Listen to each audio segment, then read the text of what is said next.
full-time MMA? MMA. Nothing Yeah. else? My life, man, yeah.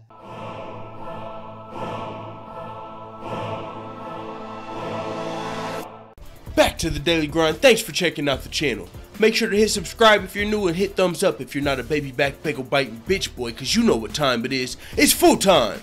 MMA. Uh-oh. Dana White's revealing that Conor McGregor has been radio silent ever since his fight with Floyd Mayweather. He has not talked to Conor McGregor. Dana White and Conor McGregor have not spoken ever since then. He said Conor McGregor's been out partying, living life, celebrating, and I can't say I've been working around the clock trying to reach him, but we have not spoke. But Dana White does plan on starting to get Conor McGregor versus Tony Ferguson worked out as soon as he gets home or wherever he needs to get. But this is actually really interesting because Dana White's been coming out and telling everybody that the plan is Conor versus Tony Ferguson and, you know, making it sound pretty much official. Conor McGregor's came to Twitter and posted that, you know, Grand Theft Auto inspired graphic of himself that just said Tony. So everything's been pointing to Tony Ferguson, but a lot of people have been speculating that that might just be to put pressure on Nate Diaz to get him to accept an offer that's not ridiculous, because Nate Diaz, you know, he knows his worth. He's using his bargaining power at this moment. He knows that the UFC and Conor McGregor want a trilogy fight with him, so he's trying to get as much money as possible because he doesn't know how much longer he's going to be fighting in his career, as he hasn't fought one time since his last Conor McGregor fight. He's had an opportunity at the interim title shot. He's had opportunities with top contenders, and Nate Diaz has not been interested for whatever reason. So with that being said, last we heard from Nate Diaz as far as how much money he wanted for the Conor McGregor trilogy was like $20 million. So a lot of people have been speculating that the UFC is trying to get him to come to a much more reasonable price and show Nate Diaz that there's a lot more options for Conor. Now, I don't know where I stand on that. I don't think that's the case. I actually do think the UFC wants Tony Ferguson to be the fighter. I think that's actually best case scenario for the UFC is if Conor fights Tony Ferguson, because you can build off of that. If you fight Nate Diaz and he retires, what if Nate Diaz beats Conor McGregor and then retires? The UFC's like kind of stuck in the mud. The guy that just beat Conor McGregor, they don't get to use him in future pay-per-views or just sell fights, you know. If Tony Ferguson, who's on a 10-fight win streak, beats Conor McGregor, he unifies his belt. He's got he can move up weight classes. He can try and become another 2-weight champion. He fucking will be on an 11-fight win streak with the win over Conor McGregor. He'll still be fighting.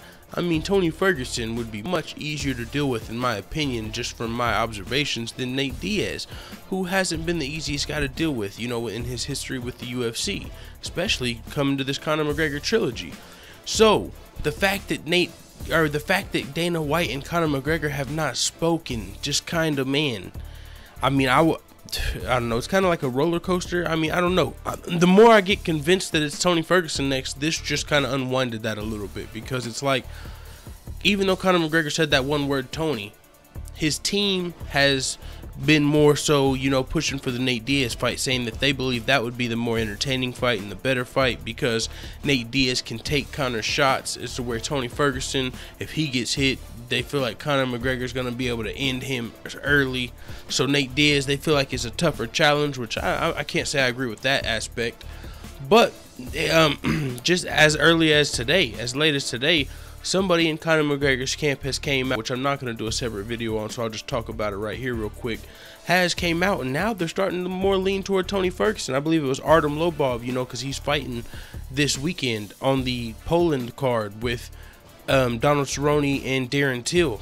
Artem Lobov was doing some press before his fight, and he was saying that Tony Ferguson's the fight that makes the most sense, and that's the fight that Conor wants. So that's the first person I've heard from Conor McGregor's actual camp that has alluded to the fact that Conor McGregor wants Tony Ferguson next, and actually, you know, kind of pushed for the fight, which is dope.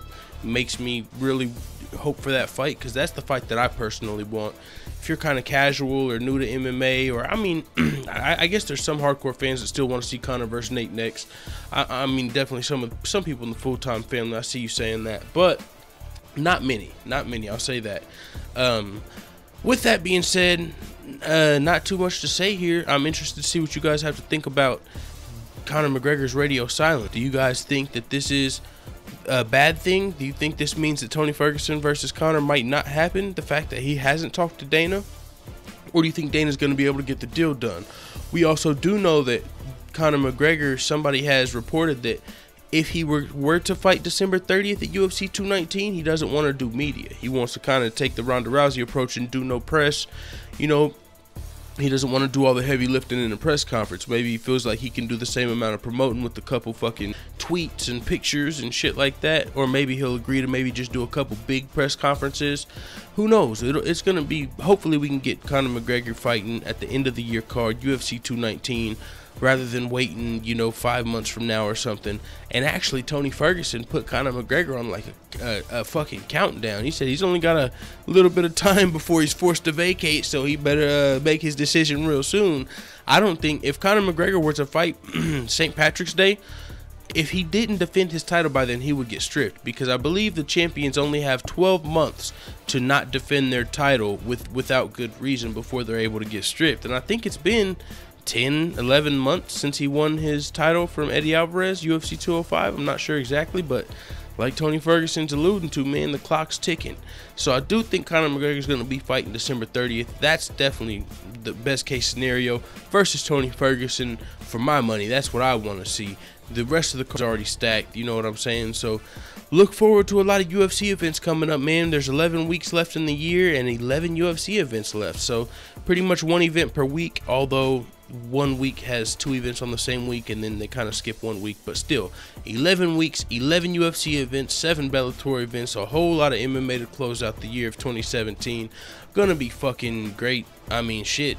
Good time to be a member of the part of the full-time family. Fuck you, Time Matt. With that being said, it is what it is. Let me and the rest of the motherfucking full-time family know what the fuck you, Time Matt, in the comments. Damn, I just said fuck too much. What the fuck? What's going on here? Fuck. All right, it is what it is. I'm out.